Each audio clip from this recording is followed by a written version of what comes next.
It's Moko. Mr. Pro, I'm doing it. Yeah, I'm going home, I'm going home, I'm going home, I'm going home. United Nations, I'm going home. Chuku Agama, I'm going home. I'm going back to Biafra, going back to Biafra, my motherland, Biafra, my fatherland. Yeah, the son of a lion is now eating grass instead of sucking blood. Oh yeah, very remember I was a king in my homeland, but right now I am a slave. I am a servant in a foreign land. I wanna go back home and sit upon my throne. I wanna restore my dignity. Biafra, I'm going home. I'm going home. I'm going home. United Nations, I'm going home. Chuku Abiyama, I'm going home. I'm going back to Biafra. Going back to Biafra, my motherland. Biafra, my fatherland. Biafra.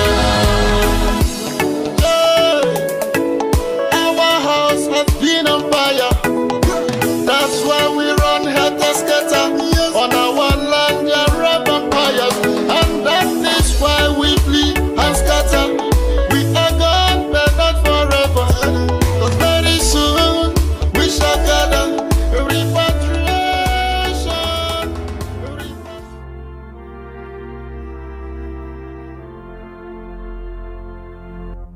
Land of the rising sun, we love and cherish.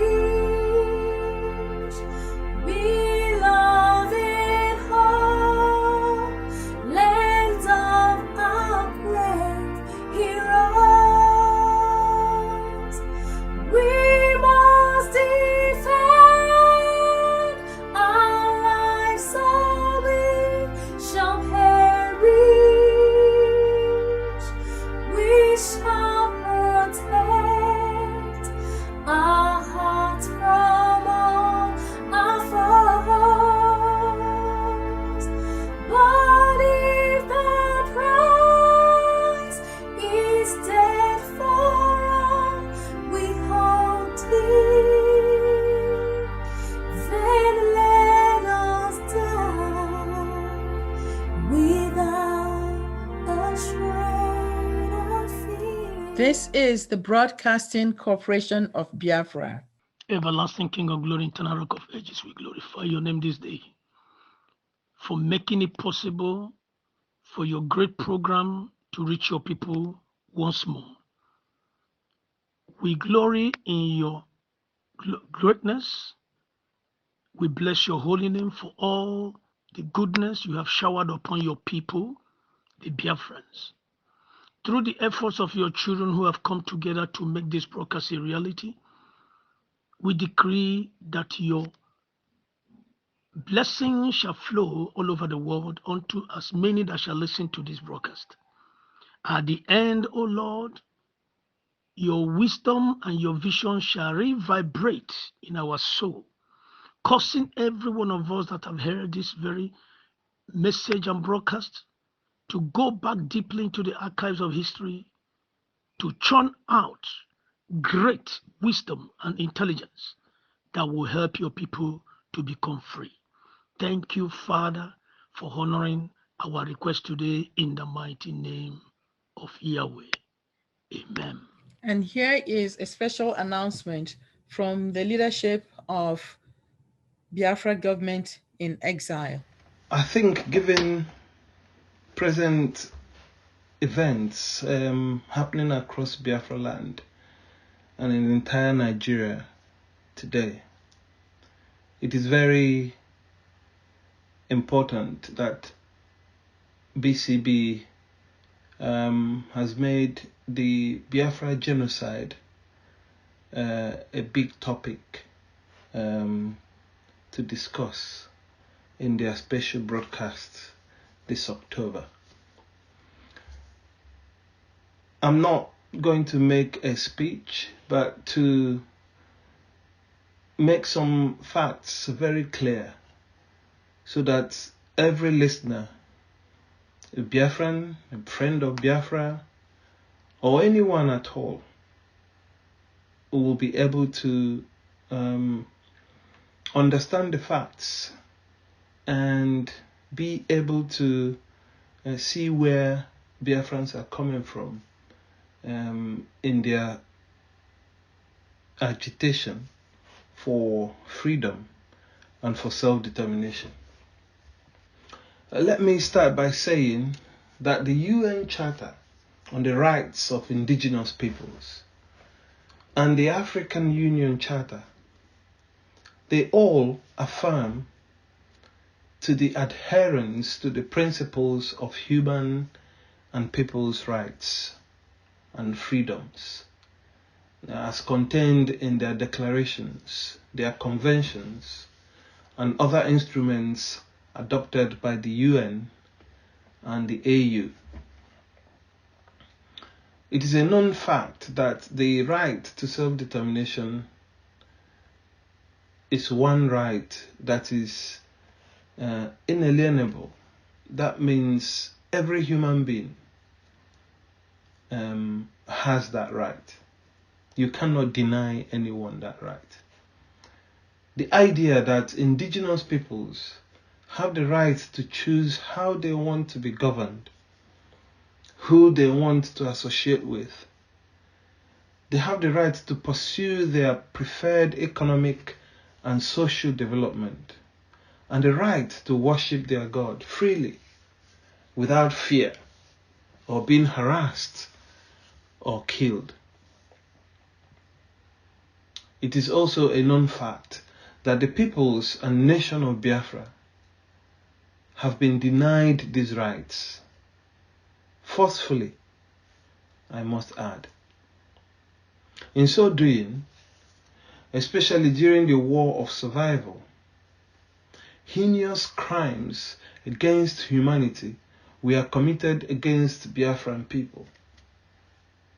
Genocide was the greatest of these crimes. Amazingly, the world turned a blind eye and still turns a blind eye to these crimes.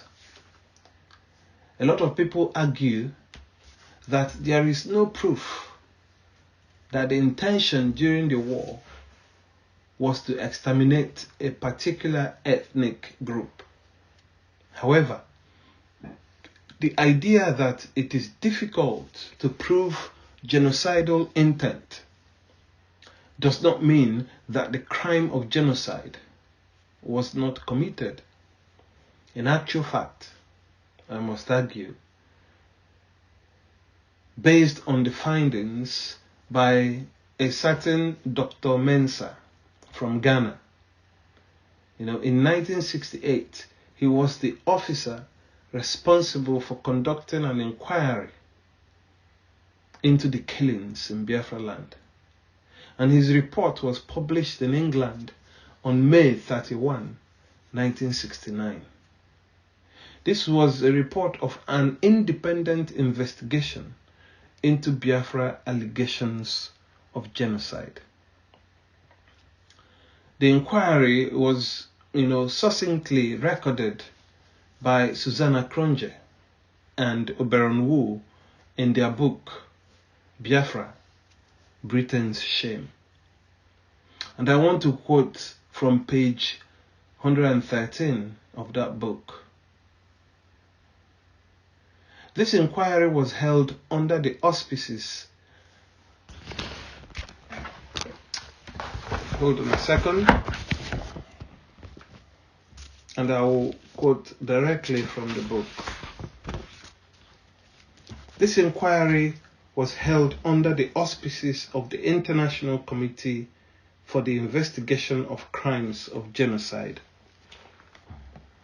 under the patronage of the Cardinal 13, Chief Rabbi Kaplan, Pastor Westphal, President of the French Protestant Federation, and an international committee of lawyers, including judges and lawyers from France, Russia, Mexico, Romania, Brazil, Venezuela, and Italy, under the chairmanship of a British man called Professor Lopez Ray.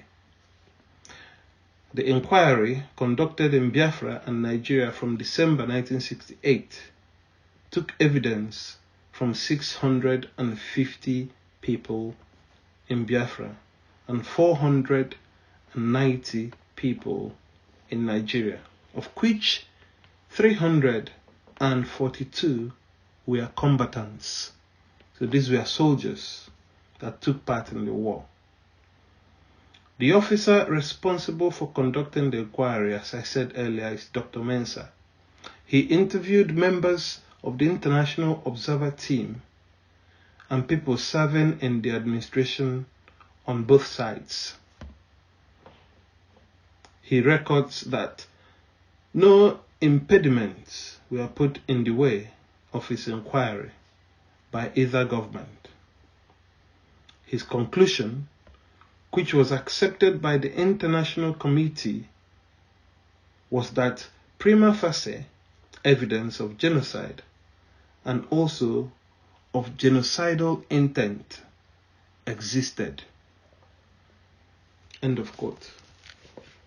So those who argue that there wasn't an intent to commit genocide are just blatantly wrong. So, continuing from the book, Dr. Mensah listed 10 places at which investigations have convinced him that deliberate civilian massacres occurred since the war started. Deliberate civilian massacres occurred. The first place is Asaba. In Asaba, where the massacre was also reported in the Observer.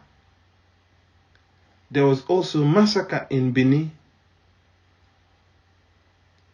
There was also massacre in Sapele, in Warri, in Koko, in Ogwashuku, in Ishiago, in Enugu Ezeri, in Nsukka, and Onitsha. So Dr. Mensah adds that he received reports and eyewitness accounts of massacres at other places, but was unable to investigate them in the time at his disposal. And he concludes like this. He concludes his report after many stipulations about the difficulty of proving the intent of genocide with these words. I am of the opinion that in many of the cases cited to me, hatred of Biafrans and a wish to exterminate them was foremost motivational factor. End of quote. Further down in page 114, he went on to say this, and this is very important. Methods of extermination listed by Dr. Mensah included machine gunning of all males of Biafra origin in newly captured towns, conscripting of younger Biafrans for use as cannon fodders, burial alive of children with their executed parents in mass graves. An example of this was seen in Asaba. Devastation of houses, farms, and livestock in retreat, starvation, bombing, and other methods which Dr. Mensah relates in those cases where he was able to verify the incident. End of quote.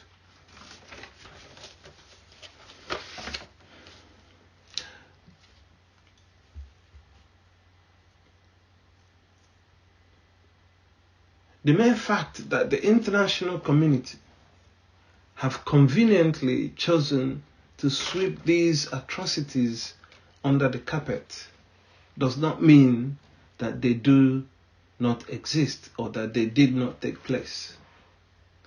A time will come when justice will be served and the perpetrators of these crimes brought to justice. Finally, on the issue of genocide, let me quote from the work of a well-respected and highly knowledgeable philosopher, Professor Innocent Odenigbo, of blessed memory, on the need for Biafra freedom and self-determination.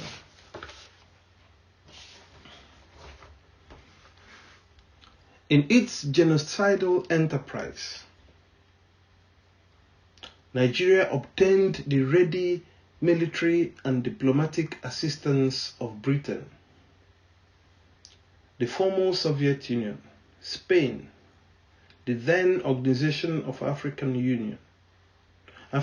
Unity, led by the former Ethiopian head of state, Emperor Haile Selassie, the non-aligned nations led by President Tito of the former Yugoslavia, and the United Nations Organization led by Mr. U. Tant.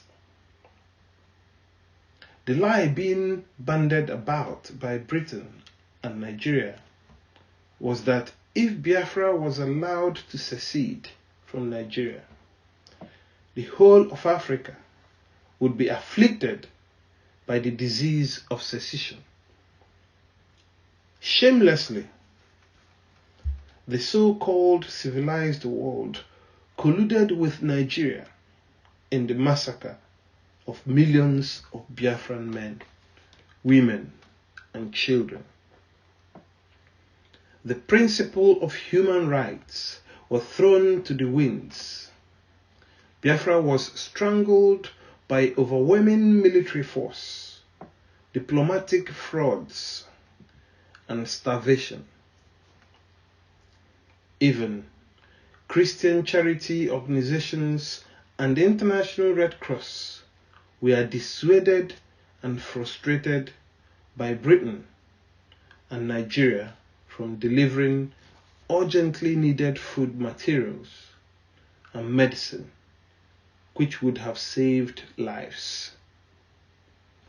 Whether we believe it or not, there is a great being who is in control of events on earth. And he goes on to say this. Some refer to him as Karma. We call him God. Nigeria thought that once Biafra was defeated in battle, everything would be all right, and she would live happily ever after. And he ended that paragraph by saying this. There is no way you can spill the blood of 3.5 million people and expect that there would not be some retribution.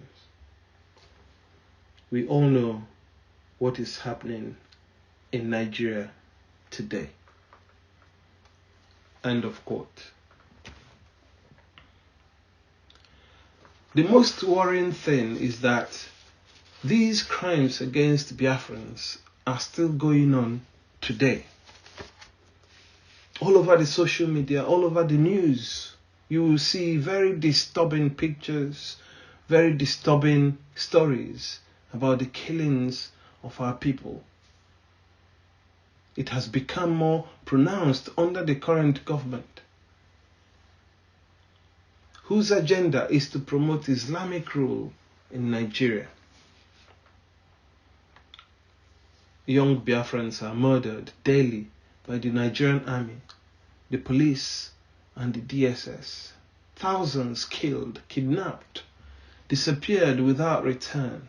Thousands of Christian churches destroyed, and Christians slaughtered in large numbers. Recently, the Nigerian army commenced military operations across the southeast, and we have seen cases of unarmed Biafrans gunned down in broad daylight by the army. And we could hear some officers shouting, "Shoot anyone you see."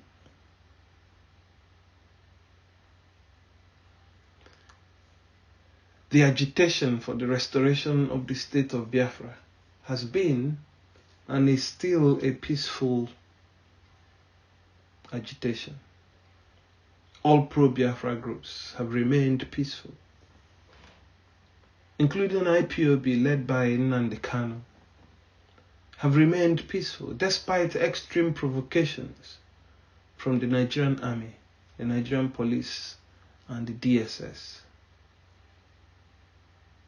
Nnamdi Kanu is still illegally detained by the DSS after his kidnapped from Kenya by Nigeria. A blatant breach in international protocol on extradition. Yet, Britain, whose citizen Kanu is, have failed to challenge Nigeria. Why? Your guess is as good as mine. To end this peace, we must look into the future with hope and expectation. Without hope, without the belief that a new day will arrive, then there is no point. We must have hope with an unshaken desire for our dreams of freedom and self-determination to come true. Difficult it may seem, impossible it is not. Where there is a will, there is a way. And that way does not include violence. It does not include hatred and wanton destruction of lives and property. That way is peaceful, is diplomatic, is democratic. As a people, we love even strangers. We love our people. We are the cradle of democracy. The principles of live and let live, ewe bere ugo bere, dialogue, meeting umunna, collegiate and communal decision-making processes are inherent in all the ethnic nationalities in Biafra land. Whether you go to Igbo land, or Ijo, or Efik, or Ibibio, and the others, the values and beliefs are similar. Therefore, our fight for freedom, our struggle to exit from Nigeria must be anchored on the basis of these core principles.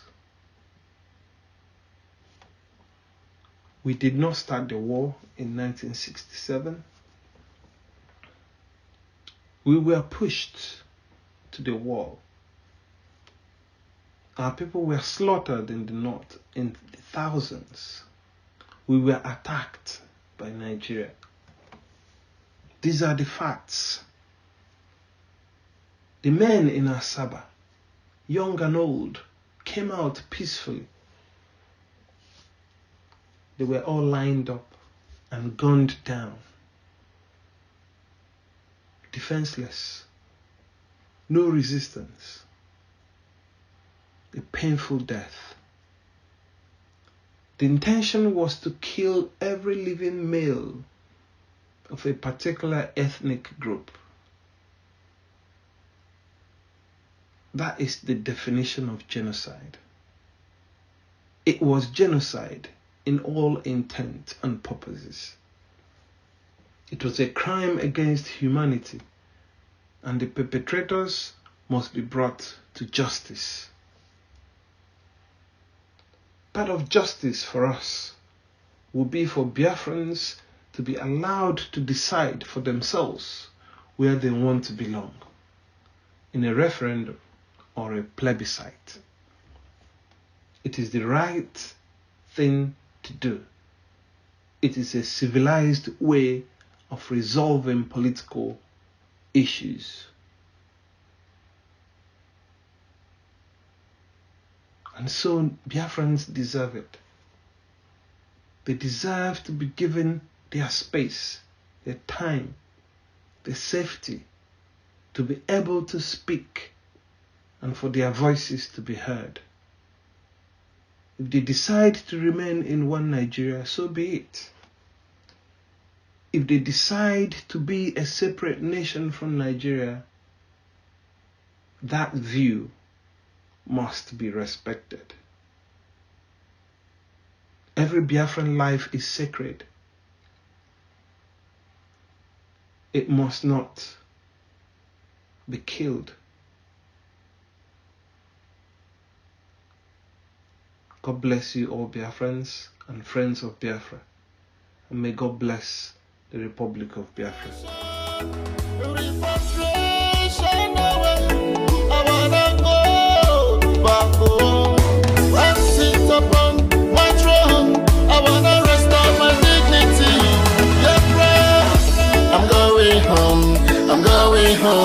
I'm going home, United Nations, I'm going home, Chuku Abiyama, I'm going home, I'm going back to Biafra, going back to Biafra, my motherland, Biafra, my fatherland, Biafra. Hey, back home we see incarceration, we see subjugation, economic strangulation, marginalization. We also see Islamic invasion. They come with oppression, killing and maiming us. They do that with impunity and aggression. We need emancipation from this British oppression. I'm going home, I'm going home, I'm going home, United Nations, I'm going home, Chuku Abiyama, I'm going home, I'm going back to Biafra, going back to Biafra, my motherland, Biafra, my fatherland, Biafra.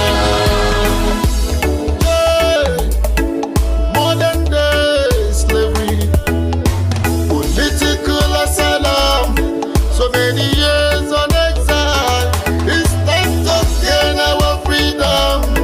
I'm tired of washing toilets, I'm tired of cleaning the streets. Said I'm tired of this. Good evening, good day, fellow Biafrans.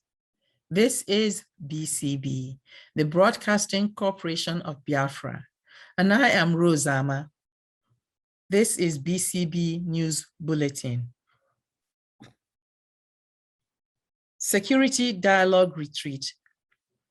Biafra Government in Exile, BGIE, has participated in a security dialogue retreat organized by Vision Africa in collaboration with Global Peace Foundation at the Early Conference Center in Virginia, USA. Speaking at the retreat, the Prime Minister urged participants to be committed to the truth. One of such truths being the protection of human rights, especially the right to self-determination.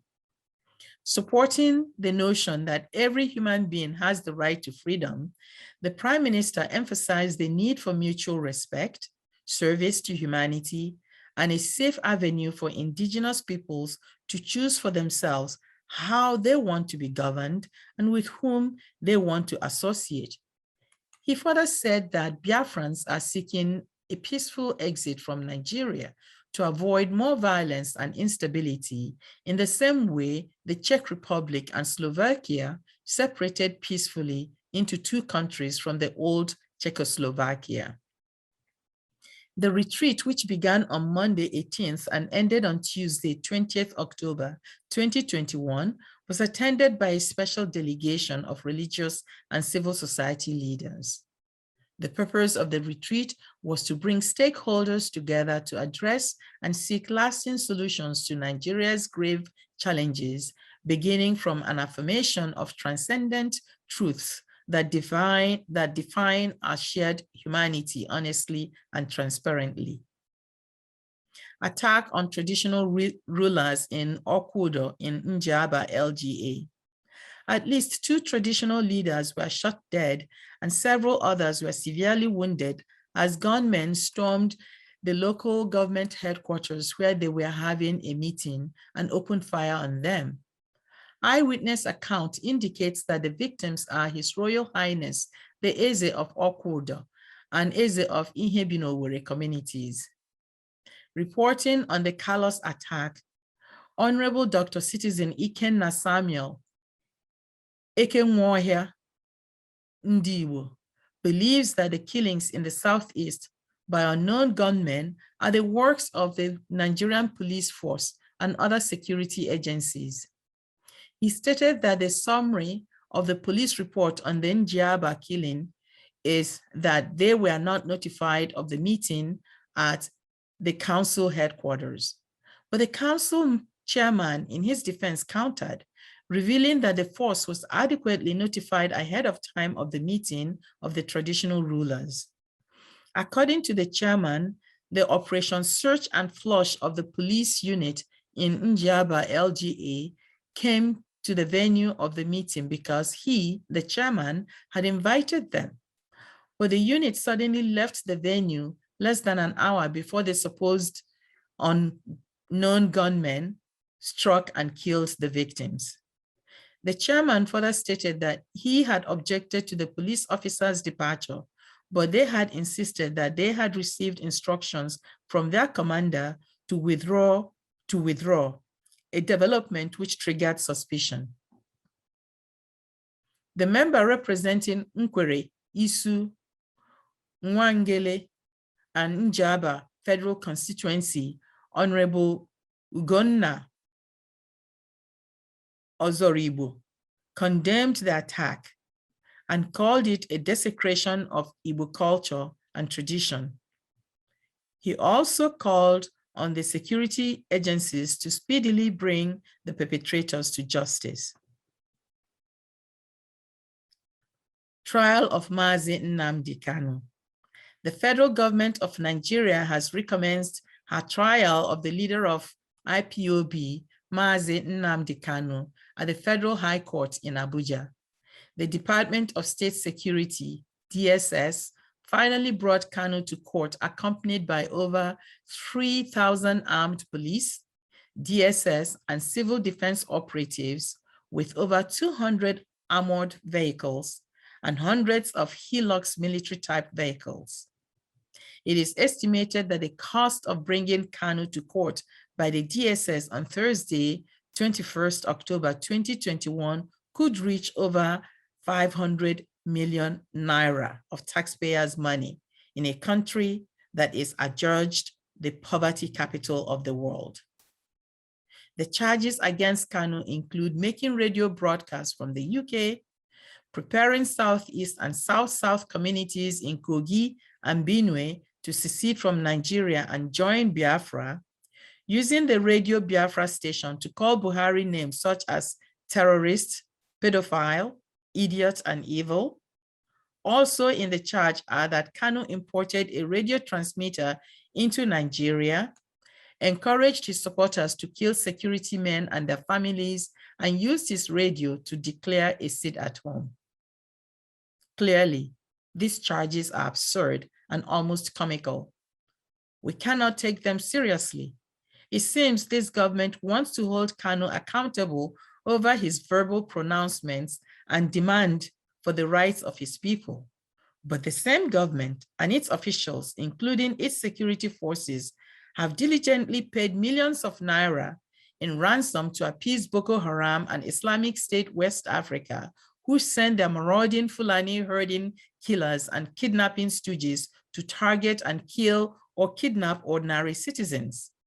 In so doing, this same government that holds Kanu in prison illegally has funded domestic terrorist groups in Nigeria. Where was the government when the terrorist groups were and are still rampaging through communities in various parts of the country? What is the government doing to safeguard the lives of everyone from the terrors of the so-called unknown gunmen? Interestingly, the same government wastes millions of taxpayers' money to contain one man, Nnamdi Kanu, because he fights for the liberation of Biafra. In a related development, the Nigerian police and the DSS locked up the Federal High Court in Abuja on the morning of the 21st of October because of Kanu's case. Reporting live from Abuja, Honorable Chinelo Obuzo said that the lawyers engaged them in a physical fight, stating that, quote, "If you still think this is a democracy, you're living in a bubble," unquote. Expressing his disappointment, he added, quote, "How can the executive arm of government dictate the activities of the judiciary? When did we become this terrible? I wouldn't say I didn't see this coming. We raised alarm when they broke into the homes of judges and people said they were fighting corruption. Now you see," unquote. He continued, quote, "These guys don't believe in the judicial process. They just want court orders to sprinkle legitimacy on their numerous illegal detentions," unquote.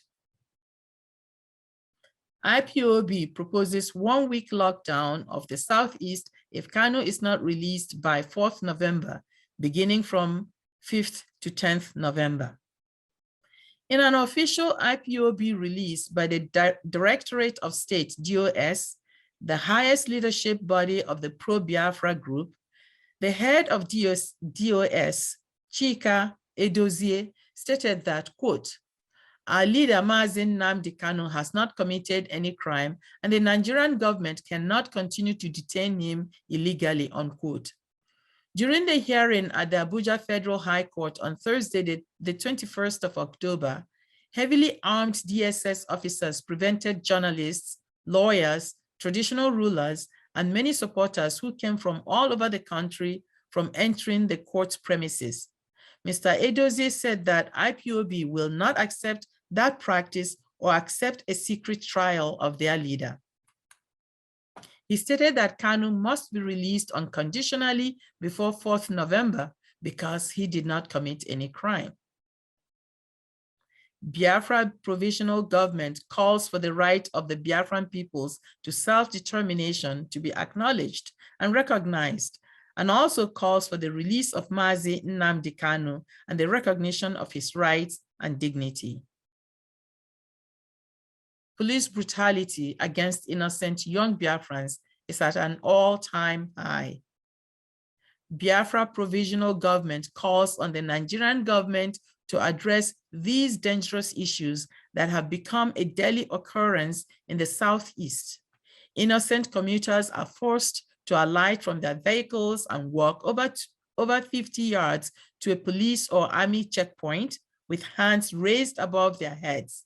Only the driver is allowed to drive through the checkpoints. All other passengers are searched and their bags emptied, cash and phones confiscated. The young men are then taken away to police stations where they are brutalized, their belongings taken from them, and they are threatened with death if they talk about or reveal their experiences. Biafra Provisional Government establishes 3 national councils, charges the councils to work toward the organization of a plebiscite of the peoples of Biafra.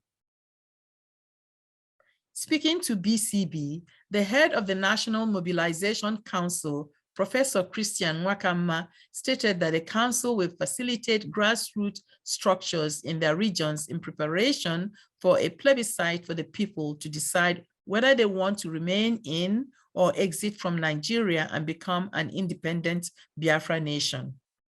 The councils have been established in keeping with the Biafra Charter, a memorandum of understanding between the peoples of the old Eastern region. Biafra Provisional Government is therefore committed to a peaceful, diplomatic, and democratic approach to the restoration of the sovereign state of Biafra. Ohaneze Youth prepares for summit between Igbo youths and 100 ethnic nationality youths in the Middle Belt region. The president of the Ohaneze Youth Organization, Comrade Ibuanyaka, said that the main goal of the summit is, quote, build a socio-political consciousness of the new generation of Igbo extraction with Middle Belt youths for present and future political interests. He added that with the current security crisis in Nigeria, it is important that Igbo borders and boundaries with other ethnic nationalities are protected, especially the ethnic nationalities within the Middle Belt region. Custom officers offer bandits bags of rice to save themselves. Sources reveal that Nigerian customs officers in some locations have been meeting with bandits in the bush. They have befriended these bandits who request food items from the officers. The Nigerian custom officers are said to have taken bags of rice and other food items allegedly seized from importers to the bandits. This has caused outrage as members of the public condemn this action, calling it very dangerous because it encourages the bandits to continue their criminal attacks on the people. Clearly, the government of Nigeria and its agencies have continued to protect, support, and now feed bandits, terrorists, kidnappers, killer herdsmen, while clamping down on innocent and peaceful protesters and agitators for freedom and human rights.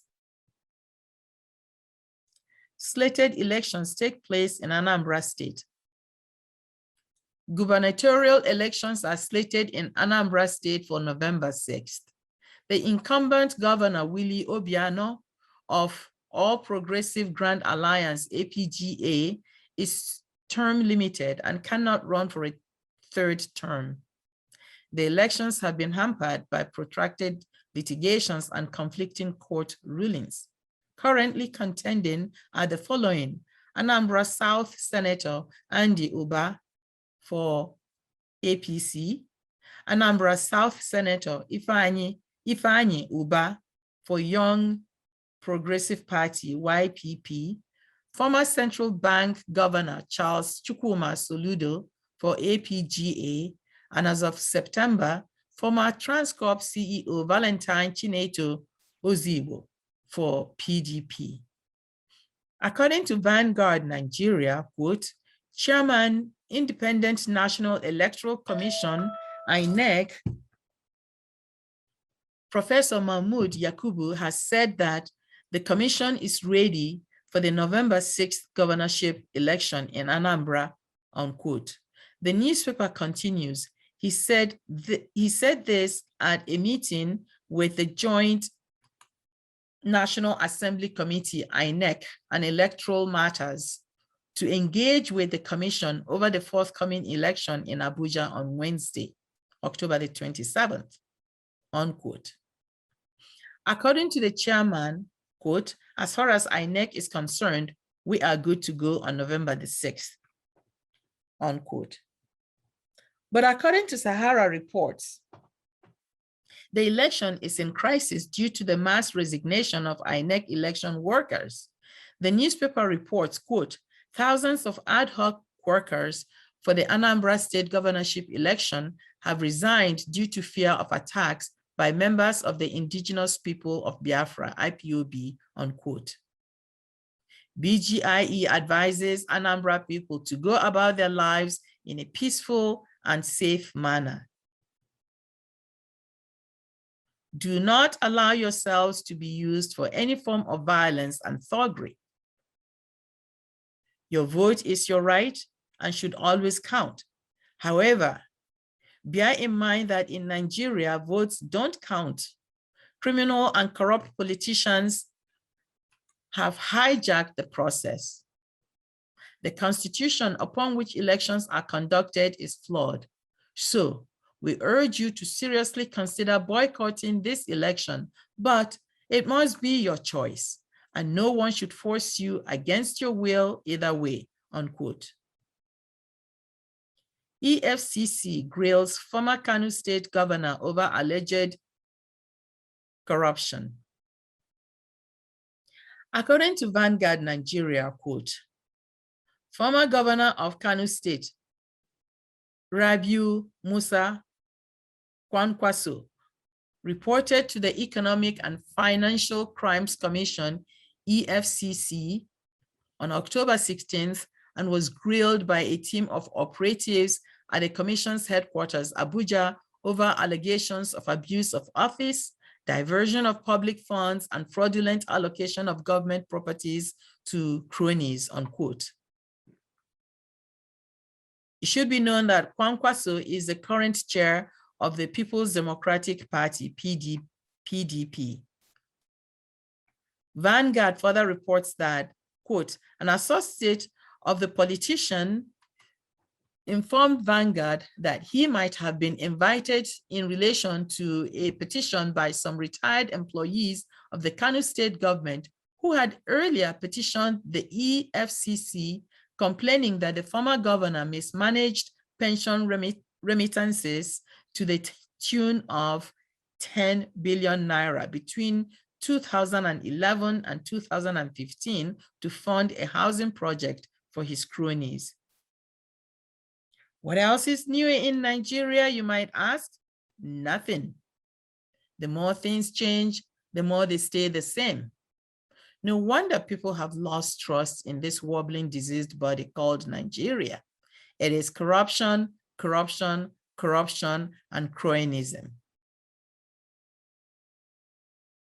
An uprising occurred at one of the Edo correctional facilities. According to Punch Nigeria, quote, an uprising occurred at one of Edo correctional facilities known as White House along Sapele Road on Thursday, causing panic in Benin as gunshots were heard around Ring Road and the government reserved area, unquote. The report adds that, quote, commuters, drivers, passers-by, and business owners around the prison scampered for safety when they heard gunshots at about 1:30 p.m., unquote. This ends our news bulletin. You're listening to BCB, the Broadcasting Corporation of Biafra. Join us again, watch us on YouTube, like us on Facebook. I am Rose Ama. I'm tired of working in plantation. I wanna go back home and sit upon my throne. I wanna rest on my dignity. Yeah, I'm going home. I'm going home. I'm going home. United Nations. I'm going home. I'm going home. I'm going back to Biafra. Going back to Biafra. No more than that.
shall emerge triumphant from this ordeal, and through the crucible unscathed will pass. When we are poised, the wounds of battle to heal, we shall remember those who died in mass. Then shall our trumpets